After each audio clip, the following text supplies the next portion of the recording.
Yo, what's up guys? Kikilalanin natin ngayon si Vincent ko, ang napangasawa ni Bea Alonso. Si Ferdinand Vincent Peco ay isang kilalang negosyante sa Pilipinas at ang kasalukuyang presidente ng Pure Gold Price Club Incorporation.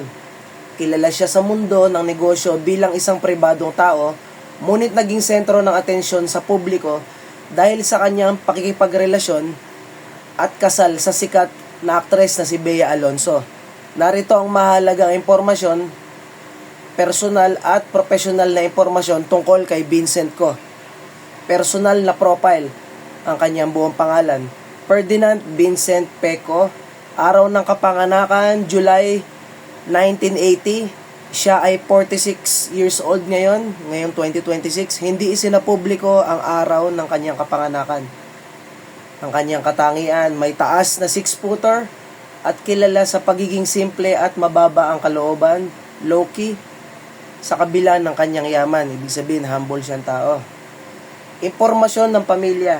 Si Vincent ay nagmula sa isa sa pinakamayamang pamilya sa Pilipinas.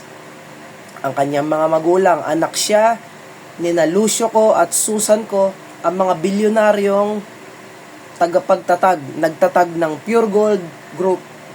Mga billion, pinag-uusapan dito, $1 billion ang kanilang asset, ang kanilang kayamanan. Katayuan sa pamilya.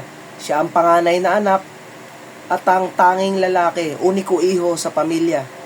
Kanyang mga kapatid, mayroon siyang 3 nakababatang kapatid na babae na sina Pamela Justin, Katrina Marie, at Camille Clarice.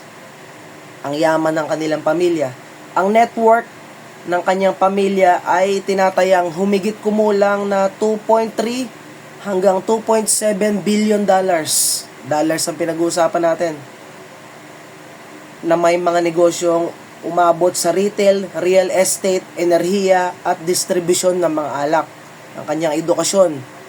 Kurso, nagtapos ng Bachelor of Science sa Entrepreneurial Management.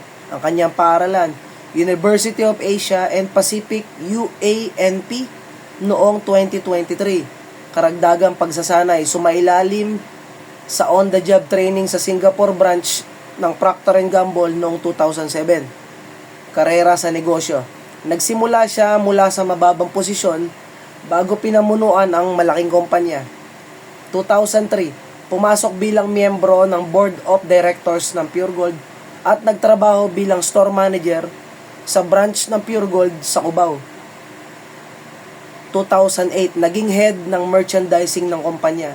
Noong 2015 hanggang sa ngayon, sa kasalukuyan, itinalaga bilang presidente ng Pure Gold Price Club excuse me, kung saan pinamahalaan niya ang pagpapalawak nito sa mahigit 600 branch o tindahan sa buong Pilipinas, kabilang ang SNR membership shopping, personal na buhay at pag-ibig.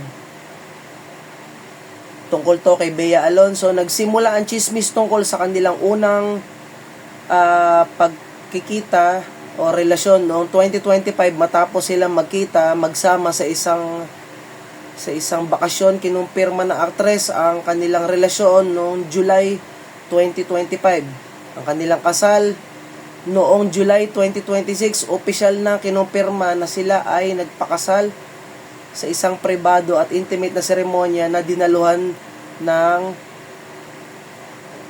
kumbaga walang pamilyang involved na dumalo rito, sila lang at ang mga kakilala lang nila, close friend ni Bea Alonso sa mga kumbaga yung parang kaibigan niya sa Secosana Bags yun. At kinumpirma nga ni Bea Alonso na sila ay kasal na dahil nag-post siya kanina lang, nito lang, ng mga pictures nila sa Instagram sa kanilang kasal. Iyan ang mga personal na impormasyon tungkol sa kanya na pangasawa na si Vincent ko, na yun nga ay talagang napakagaling sa negosyo. Nung pinamahalaan niya ang Pure Gold, talaga ang profit ng Pure Gold ay lumakas ang kita hanggang 10.4 billion hanggang 220 billion pesos. God bless you all. Peace you all, guys.